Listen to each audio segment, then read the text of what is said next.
Madame, Monsieur, bonjour, bienvenue à Regard sur l'actualité, le décryptage de l'information sur la VSTV, la Voix Sainte Télévision. Au sommaire, République démocratique du Congo, Joseph Kabila déterminé à se représenter à la présidentielle du 23 décembre prochain. Au Libéria, Georges Manin Weah Opong a été officiellement investi le lundi 21 janvier dernier, président du Libéria. Une présidence qui suscite de l'enthousiasme dans un pays où les attentes des populations sont nombreuses. Et en Espagne, Carles Puigdemont, le leader indépendantiste exilé en Belgique, se dit prêt à présider la Catalogne. La Cour constitutionnelle s'y oppose et suspend cette investiture. Pour en parler de tous ces sujets, Florent Emmanuel Kwame, journaliste consultant, est notre invité. Florent Kwame, bonjour. Bonjour Marius. Commençons ce tour d'horizon de l'actualité en nous rendant en République démocratique du Congo. Au pouvoir depuis 17 ans, Joseph Kabila Kabange, l'actuel président congolais, a donné une conférence de presse vendredi 26 janvier dernier. La première depuis plus de 5 ans, conférence au cours de laquelle Joseph Kabila Kabange a donné sa vision de la situation sécuritaire et politique en RDC. Il est formel, les élections seront démocratiques et ne subiront pas l'influence d'autres pays. Joseph Kabila reste déterminé à se représenter et briguer ainsi un troisième mandat. Reportage. 5 ans que le président Kabila ne s'était pas exprimé devant la presse et on peut dire qu'il a rattrapé le temps perdu. Plus de 2 heures de discours avant de prendre les questions de nombreux journalistes qui étaient là. Le président s'est montré détendu, il s'est même permis plusieurs traits d'humour face aux journalistes présents.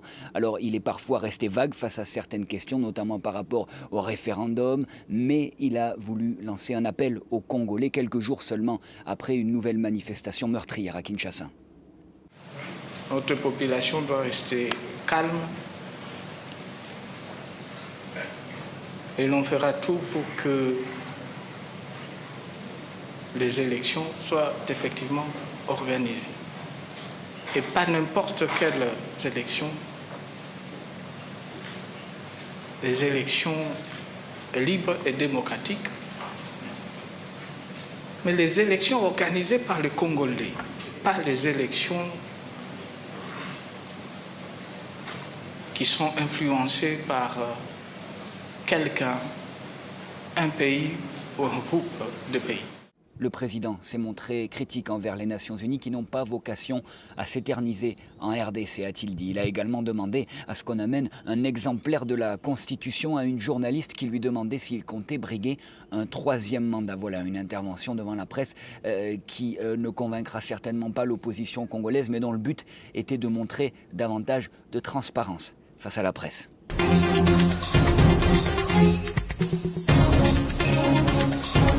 On le voit, la situation sociopolitique est délétère. L'intransigeance de Joseph Kabila Kabange à se représenter au scrutin présidentiel du 23 décembre 2018 ne fait plus l'ombre d'aucun doute. Et cela donc envenime surtout la situation qui reste explosive en République démocratique du Congo. On peut le penser ainsi, Florent? Absolument, Marius. D'autant plus que depuis décembre 2017, le président Kabila ne doit plus être aux affaires. Et à ce que nous savons, il n'a plus le droit d'être à la tête de la RDC. Un moratoire avait été donné pour que la conférence épiscopale puisse se pencher sur la question. Et elle s'y est mise. Et depuis lors, il y a eu beaucoup de tractations. Mais le président Kabila semble ne pas entendre raison. Nous voyons les appels qui ont été lancés par l'opposition avec le parti de feu Tshisekedi, dont le fils est à la tête du parti, avec beaucoup de militants qui se reconnaissent en lui. Et toute la population manifeste de manière pacifique. Mais le président Joseph Kabila ne veut pas entendre raison. Il y a une ferme volonté à son niveau de montrer que cette impasse politique ne l'intéresse pas.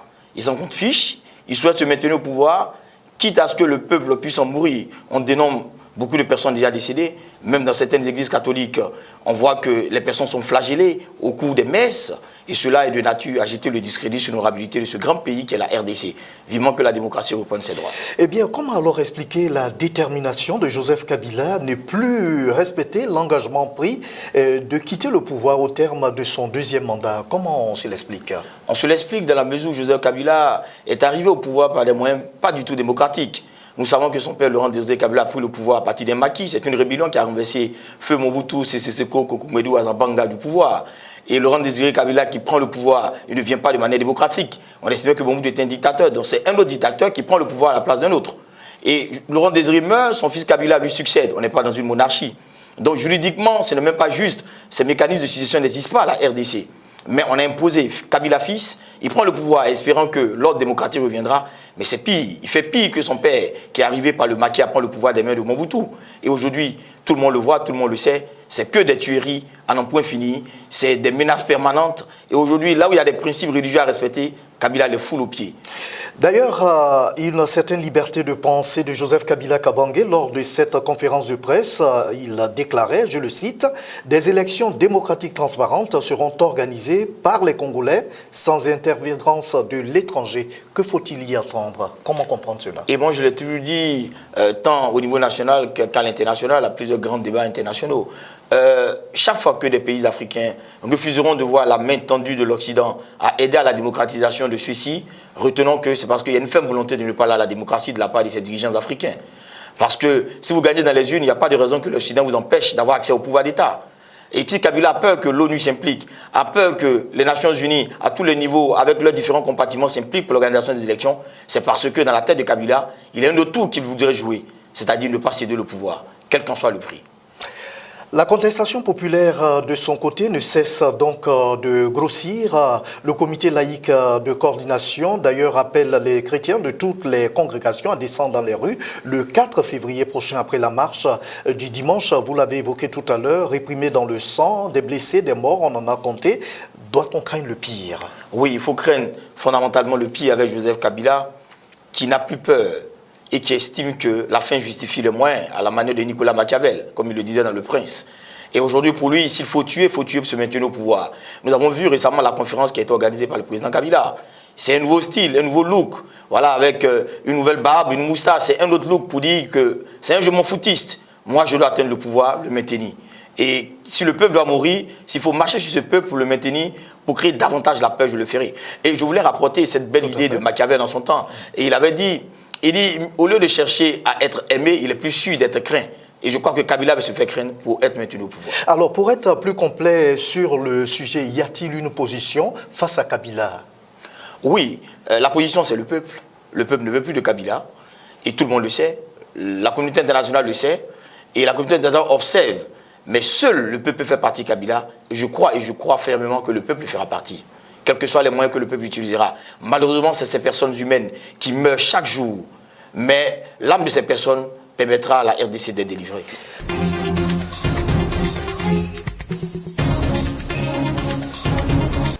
Quittons les rives du fleuve Congo pour l'Afrique de l'Ouest, précisément au Libéria, où une alternance démocratique s'est opérée au cours d'une élection présidentielle tout aussi exemplaire. George Maneweya Opong, 51 ans, élu avec 61,5% des suffrages, a été investi président du Libéria dans un stade archi-comble de 35 000 personnes en présence d'un parterre de chefs d'État. Et si cette élection du Ballon d'Or de 1995 à la magistrature suprême suscite de l'enthousiasme et porte en elle les espoirs d'un peuple, le peuple libérien, dont les attentes sont légitimes. Force est de reconnaître que le travail pour le développement et le progrès amorcé par l'équipe de la présidente sortante Ellen Johnson Sirleaf, au pouvoir depuis 12 ans, doit se poursuivre. Reportage. La légende du foot George Weah a été officiellement investi président du Libéria lors d'une cérémonie organisée dans le stade Samuel Doe de Monrovia. L'ancien Ballon d'Or de 1995 a déclaré avoir passé de nombreuses années de sa vie dans des stades, mais que jamais jusqu'ici il n'avait ressenti pareille émotion. George Weah est né il y a 51 ans dans un bidonville de Monrovia, mais il résidait en Europe dans les années où le Libéria était plongé dans la guerre civile. La tâche s'annonce immense pour l'ancien Ballon d'Or dans l'un des pays les plus pauvres de la planète et où la paix demeure fragile. À lui donc de savoir s'entourer pour mener à bien sa mission et réaliser une transition en douceur. Nous allons mettre en place un gouvernement. Bien sûr, nous avons des économistes pour nous mettre sur la voie. Et comme vous le voyez, c'est la première transition pacifique et démocratique. that the government have their team. Le gouvernement a son équipe, nous avons notre équipe et nous allons discuter. Ils vont regarder ce qu'il y a dans les caisses et trouver comment aller de l'avant. Donc nous mettrons cette équipe en place, ensemble. To move forward. So we're putting that team together. Élu avec plus de 61% des voix, George Weah succédera à Ellen Johnson Sirleaf au pouvoir depuis 12 ans. Il entend d'ailleurs s'appuyer sur les progrès accomplis durant cette période. Il aura pour principale mission de renforcer le système de soins et d'éducation, moderniser les infrastructures du pays, relancer l'économie ou encore s'attaquer à la corruption.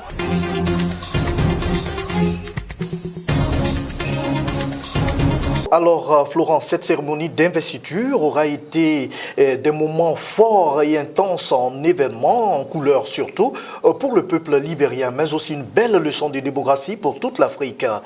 Votre regard? Oui, absolument. Et je crois que depuis 1944, il n'a jamais eu une telle passation de charge en ce qui concerne le pouvoir étatique au Libéria. Ça mérite d'être salué. Et nous savons que George Weah est une icône mondialement reconnue en matière de football.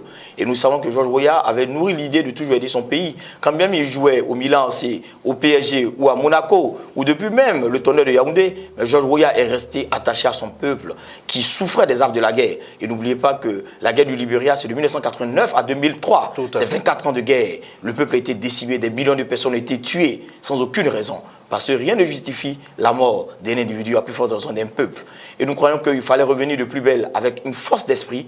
Et Weah l'a réussi. C'est lui qui payait les primes des joueurs, qui a reconstitué l'équipe du Libéria.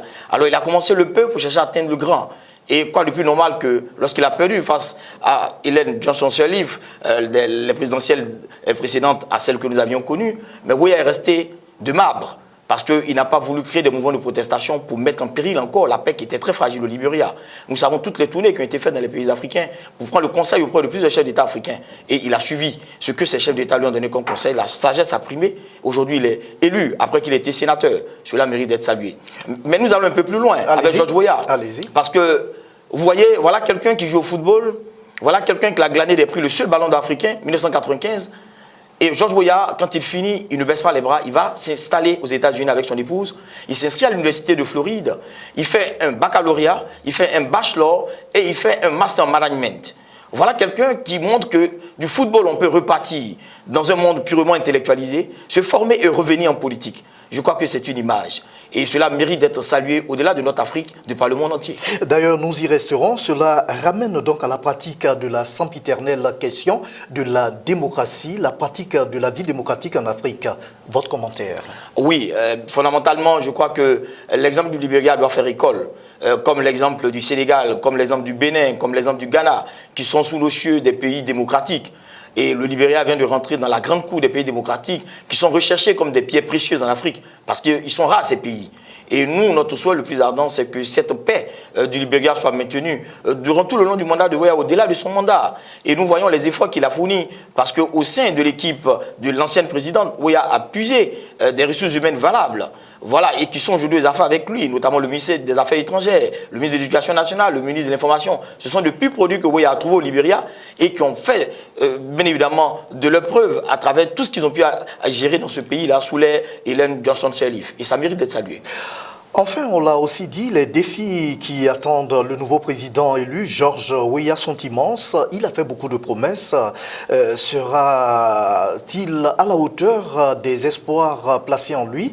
Y parviendra-t-il, le pensez-vous? Oui, je pense qu'il y parviendra parce que George Weah, nous avons vu, lorsqu'il était un acteur du football, il est resté humble. Il est resté toujours modeste. Et je crois que cette modestie et cette humilité lui a conduit aujourd'hui dans le grand scarcelle du pouvoir d'État au Libéria.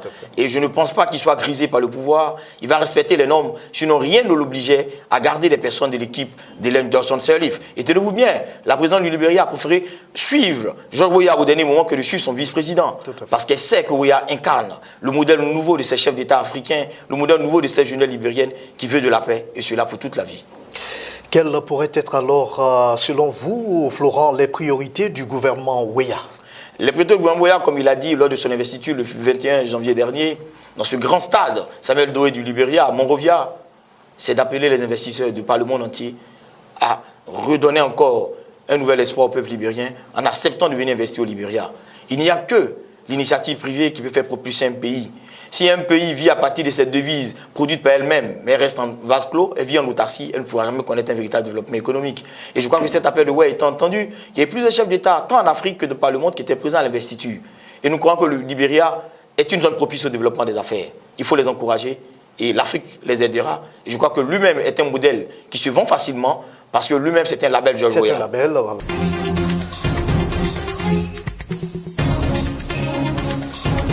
Alors, terminons par l'Espagne. L'Espagne où se joue un bras de fer entre le pouvoir central et Carles Puigdemont, le leader indépendantiste.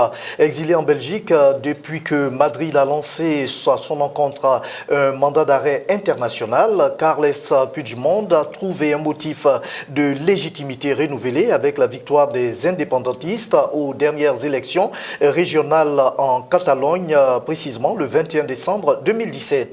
Un véritable camouflet pour Madrid qui tente coûte que coûte de faire annuler la procédure, la session donc d'investiture de Carles Puigdemont en tant que président de la région par le Parlement catalan. Et la Cour constitutionnelle a même fait injonction au Parlement catalan d'annuler cette investiture, ce à quoi a répondu Carles Puigdemont en arguant d'être le candidat naturel à la présidence de la région catalane, quitte à se faire investir depuis l'étranger. Reportage. Le feuilleton Puigdemont continue en Catalogne. Le président du Parlement, Roger Torrent, a décidé d'ajourner le débat d'investiture. Une décision qui a mis au jour les dissensions du camp indépendantiste. La gauche républicaine et l'extrême gauche l'ont critiqué, ces derniers évoquant même une grave erreur politique. Depuis son exil belge, l'ancien président catalan a appelé à l'unité. La décision du peuple catalan le 21 décembre est sans appel. Nous ne voulons pas de l'article 155. Nous ne voulons pas être obligés d'appliquer des politiques qui ne représentent pas la volonté des citoyens catalans. Nous ne voulons plus être oppressés et persécutés pour nos idées. Carles Puigdemont a laissé planer le doute depuis plusieurs jours quant à son retour en Catalogne pour être élu président. Il n'aura finalement pas fait son apparition. Le leader du mouvement Ensemble pour le oui est poursuivi en Espagne et pourrait être arrêté s'il revenait. Son seul espoir que la Cour constitutionnelle lui permette de se rendre à Barcelone également. Les juges lui ont laissé 10 jours pour présenter ses arguments.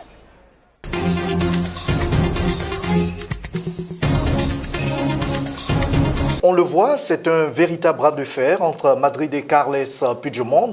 Peut-on parler de bataille pour la légalité? Oui, on pourrait le dire d'une part. Et d'autre part, on pourrait remettre cela en cause. Parce que Carles Puigdemont, il faut le reconnaître, depuis 3 mois, est à Bruxelles. Il y a un mandat d'arrêt espagnol qui plante sur sa tête. Il met le pied en Espagne, que ce soit à Madrid ou là-bas à Barcelone, oui. Il sera mis sous le verrou immédiatement. Parce que qu'on le veut ou non, l'Espagne, c'est une monarchie. Et une monarchie est un mode de fonctionnement qui diffère avec le républicanisme, avec la démocratie. La monarchie n'est pas un frein à la démocratie, mais la démocratie peut être un frein à la monarchie. Et je crois que Carlos, aujourd'hui, veut de l'indépendance des Barcelonais, des Catalans.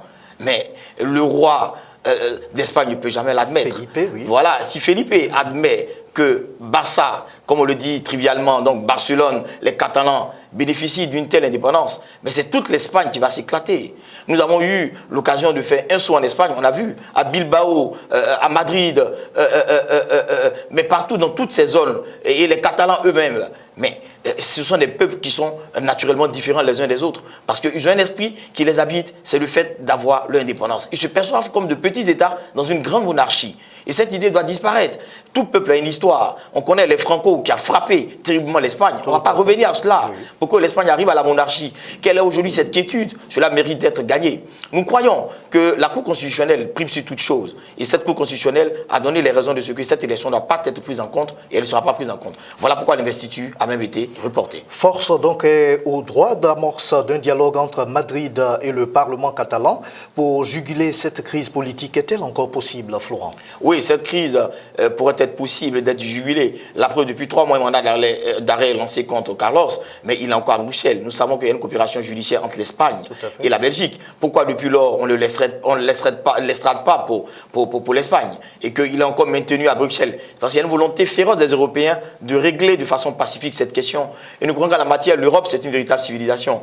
Et ils sont en train de s'y mettre. Il y a eu beaucoup d'eau qui a coulé sous le pont et je crois qu'autant que faire se peut, ils sont en train de le régler. Nous croyons que dans les semaines à venir, pourquoi pas les mois à venir, cette question va trouver une solution. Parce que le peuple espagnol est un et unique. Il ne faudrait pas qu'il y ait des disparités pour éviter encore d'embraser ce peuple et de revenir à 100 ans en arrière. Parce que l'Europe a besoin de l'Espagne et l'Espagne a besoin d'être unie sous l'autorité de la monarchie pour être toujours l'Espagne que nous avions connue. Alors, y a-t-il des concessions à faire de part et d'autre pour le retour à la paix sociopolitique en Espagne? Absolument. C'est vrai que la monarchie reste la monarchie, mais elle a besoin aussi d'entendre raison et elle a besoin d'écouter le peuple catalan. Il ne faudrait pas qu'on ait l'impression que ce soit la chicotte et la carotte. Cette idée ne permet pas aux Catalans de se soumettre. Et nous voyons que chaque jour que ce leader indépendantiste est attaqué depuis Madrid, le peuple est dans les rues. Il n'y a pas deux peuples catalans. Il y a ce peuple, c'est 7,7 millions d'habitants. Et ils sont nombreux. Voilà pourquoi l'Espagne ne peut pas fonctionner sans Barcelone. Barcelone ne peut pas fonctionner hors de la monarchie. Ils sont tenus de vivre ensemble parce qu'ils sont tous des Espagnols. Et nous croyons qu'avec les semaines qui viennent et toutes les actions de la diplomatie menées par l'Union européenne, la situation connaîtra une solution définitive. Nous croisons les doigts et nous l'espérons. Ce sera tout pour ce numéro. Merci à vous, Florent Kwame. Je rappelle que vous êtes journaliste consultant. Merci à toute l'équipe de la rédaction pour la préparation de ce magazine. Merci à toute l'équipe technique sous la supervision de Léonard Kakou. À bientôt. Shalom.